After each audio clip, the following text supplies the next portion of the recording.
Assalamualaikum warahmatullahi wabarakatuh. Perkenalkan, nama saya Merida Safia NIM 21231. Saya akan bacakan makalah saya tentang kemukjizatan Al-Quran. Yang pertama, pengertian ijaz Al-Quran. Menurut Mana Akama, ijaz atau kemukjizatan adalah menetapkan kelemahan. Kelemahan menurut pengertian umum adalah ketidakmampuan mengerjakan sesuatu. Lawan dari kudrah atau potensi power atau kemampuan. Apabila kemukjizatan muncul, maka nampaklah kemampuan mukjiz atau sesuatu yang melemahkan. Yang dimaksud dengan ijaz dalam pembahasan ini ialah menambahkan kebenaran Nabi dalam mengakuan sebagai seorang rasul dengan menampakkan kelemahan orang Arab dalam melawan mukjizat yang kekal, yakni Al-Quran dan orang-orang sesudah mereka. Ijaz Al-Quran adalah ilmu Al-Quran yang membahas mengenai kekuatan dan dari susunan hafal dan kandungan Al-Quran, sehingga dapat mengalahkan ahli-ahli bahasa Arab dan ahli lainnya. Menurut bahasa, ijaz Al-Quran adalah sesuatu kejadian yang keluar dari kebiasaan disertai dengan unsur tantangan dan tidak akan dapat ditandai. Yang B, aspek-aspek kemukjizatan Al-Quran. Yang pertama, aspek asyafah atau pemalihan. Abdul Ishaq Ibrahim Anzam, ulama ahli kalam, berpendapat bahwa kemukjizatan Al-Quran terjadi dengan cara asyafah atau pemalingan. Menurut Anzam, maksud dari asyafah adalah Allah memalingkan perhatian orang-orang Arab dari memandangi Al-Quran, padahal sebenarnya mereka mampu untuk memandanginya. Disinilah letak kemukjizatan Al-Quran menurut Anzam. Yang kedua, aspek balaghah, keindahan bahasa. Qadi Abu Bakar Muhammad Ibnu Tashib Al-Bakhani dalam kitabnya Izul Al-Quran dan At-Tak Al-Isyrat pandangan bahwa bahasa Arab yang digunakan dalam Al-Quran dipandang sebagai bahasa yang istimewa, baik dari segi gaya bahasanya, susunan kata, maupun ketelitian redaksi yang digunakan. Keindahan bahasa Al-Quran jauh melebihi keindahan bahasa yang disusun oleh para sastrawan Arab. Yang ketiga, aspek kandungan isinya. Perihal aspek kandungan isi Al-Quran secara garis besar dapat dibagi menjadi dua bagian, yaitu berita tentang hal-hal yang gaib dan isyarat-isyarat ilmiah. Perihal berita gaib ini, dikandung Al-Quran banyak menginformasikan tentang berita gaib yang terjadi sebelumnya, yang berita tentang orang-orang terdahulu, juga berita gaib yang akan terjadi sesudah turunnya wahyu, seperti kemenangan yang akan diperoleh tentang Romawi dalam menghadapi bangsa Persia dalam surat Ar-Rum ayat 1-6. Kemurnian Al-Quran yang akan tetap dipelihara dalam surat Al-Hijr ayat 9, serta berbagai masalah gaib lainnya yang ditunjukkan oleh Al-Quran, baik secara eksplisit maupun implisit. Selain itu, berita gaib yang sedang terjadi di tempat lain, seperti maksud jahat orang-orang munafik dengan membangun masjid Dirar dalam surat At-Taubah ayat 107. Yang keempat, aspek kesempurnaan syariatnya. Syariat Islam menunjukkan bentuk yang paling sempurna jika dibandingkan dengan bentuk perundang-undangan manapun yang pernah ada di dalam ini. Selain itu, isyarat Islam juga diakui sebagai syariat yang sesuai dengan kebutuhan manusia, karena berasal dari pencipta manusia itu sendiri. Sedangkan tujuan utamanya untuk membebaskan manusia dari dunia gaib gulita menuju dunia yang terang benderang sebagaimana dalam surat Al-Baqarah ayat 257. Bukti historis kegagalan manusia mendatangi Al-Quran. Pernyataan tersebut dibuktikan oleh fakta sejarah, yaitu peristiwa yang terjadi pada Ibnu Mukaffar, sebagaimana diungkapkan oleh seorang orientalis, Wallace Stone, dalam bukunya Muhammad Hislop Doctrine. Kejadian ini terjadi ketika sekelompok orang zindik dan tidak beragama tidak senang melihat pengaruh Al-Quran terhadap masyarakat mereka. Mereka mengutuskan untuk menjawab tantangan-tantangan yang ada dalam Al-Quran. Untuk itu,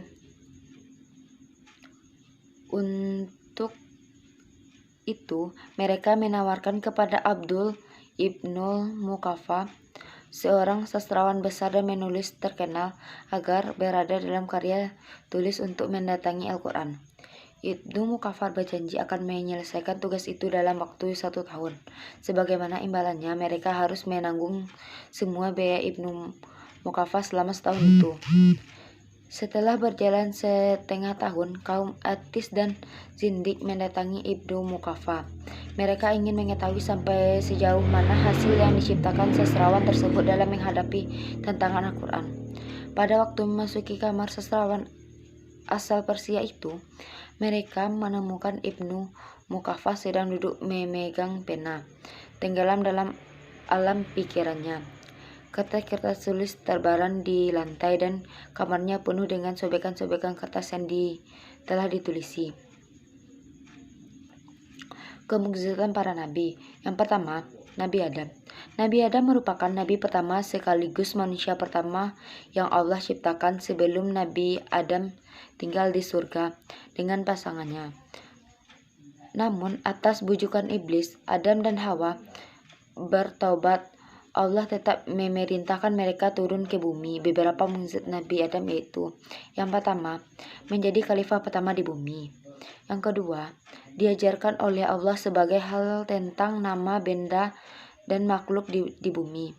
Yang ketiga, dikurniai keturunan yang kembar. Yang keempat, memiliki tinggi 60 harta. Yang kedua, Nabi Ibrahim. Nabi Ibrahim merupakan satu di antara nabi yang kisahnya banyak diceritakan dalam Al-Quran. Mulai bagaimana Nabi Ibrahim menemukan Tuhan, melawan kezaliman Raja Namrud, hingga kisahnya dengan kedua anaknya yakni Ismail dan Ishak. Nabi Ibrahim juga memiliki mukjizat, antara lainnya yaitu: yang pertama, tetap hidup walaupun dibakar oleh api. Yang kedua, menyaksikan burung hidupkan kembali. Yang ketiga, mengubah pasir menjadi makanan. Yang keempat, memiliki anak usia 90 tahun. Yang ketiga, Nabi Hud. Mukjizat Nabi Hud adalah mampu menurunkan hujan oleh utusan Allah dan selamat dari petir dan badai yang dahsyat. Yang keempat, Nabi Musa. Nabi Musa merupakan nabi yang memerangi Raja Fir'aun yang tamak. Mukjizatnya yaitu dapat menghidupkan orang mati, memiliki tongkat yang bisa berubah menjadi ular, mampu membelah Laut Merah. Yang kelima, Nabi Isa. Nabi Isa merupakan nabi yang tak memiliki ayah dari lahir dari seorang wanita yang suci yang bernama Maryam. Mukjizatnya yaitu: A. Bisa berbicara saat bayi, menghidupkan burung dari tanah liat. C. Menyembuhkan orang buta dan penyakit sopak. D. Menurunkan hidangan dari laut. E. Dianugerahi kitab Injil. Yang keenam, Nabi Muhammad memiliki mukjizat yaitu: mukjizat terbesar Nabi Muhammad adalah Al-Quran sebagai kitab suci Al-Quran. Mampu membela bulan, mengalirkan air dari jari tangannya, mampu menurunkan hujan. Yang ketujuh, Nabi Idris. Nabi Idris adalah keturunan keenam dari Nabi Adam yang terkenal dengan kecerdasannya. Mukjizatnya yaitu memiliki kecerdasan mengamati fenomena alam dan mengamati wahyu Allah. Yang B. Manusia pertama yang bisa membaca dan menulis. Yang C. Pernah melihat surga dan neraka. E. Kemukjizatan Al-Quran. Secara umum, mukjizat dibagi menjadi dua, yakni kemukjizatan material dan kemukjizatan imaterial. Yang pertama, kemukjizatan material. Kemukjizatan material indarawi adalah didefinisikan sebagai kekuatan yang muncul dari segi fisik yang memberi isyarat terkait kesekian seorang nabi. Biasanya, mukjizat yang dimiliki oleh para nabi tersebut dapat dilihat secara langsung oleh mata telanjang atau ditangkap oleh indera mata, tanpa perlu dianalisis. Kendati kemujizatan tersebut hanya terbatas pada kaum di mana seorang nabi diutuskan. Yang kedua, kemujizatan imaterial logis. Salah satu contoh kemujizatan itu bersifat logis adalah kemujizatan yang diberikan kepada Nabi Muhammad, yaitu Al-Quran. Kemujizatan ini dimaksud bahwa Rasulullah diutuskan kepada seluruh umat manusia hingga akhir zaman. Al-Quran juga menjadi bukti kebenaran ajaran tanpa mengenal waktu, situasi, dan kondisi apapun. Kesimpulan, jadi ijaz Al-Quran adalah menetapkan kelemahan. Kelemahan menurut pengertian umum adalah ketidakmampuan mengerjakan sesuatu, lawan dari kudrah, potensi, power, dan kemampuan. Apabila kemukjizatan muncul, maka nampaklah kemukjizatan sesuatu yang melemahkan. Yang dimaksud dengan ijaz dalam pembahasan ini ialah menampakkan kebenaran Nabi dalam mengaku sebagai seorang rasul, dengan menampakkan kelemahan orang Arab dalam melawan mukjizat yang kekal yakni Al-Quran dan orang-orang sesudah mereka. Sampai itulah yang dapat saya sampaikan. Jika ada salah, saya mohon maaf. Saya akhiri dengan Assalamualaikum warahmatullahi wabarakatuh.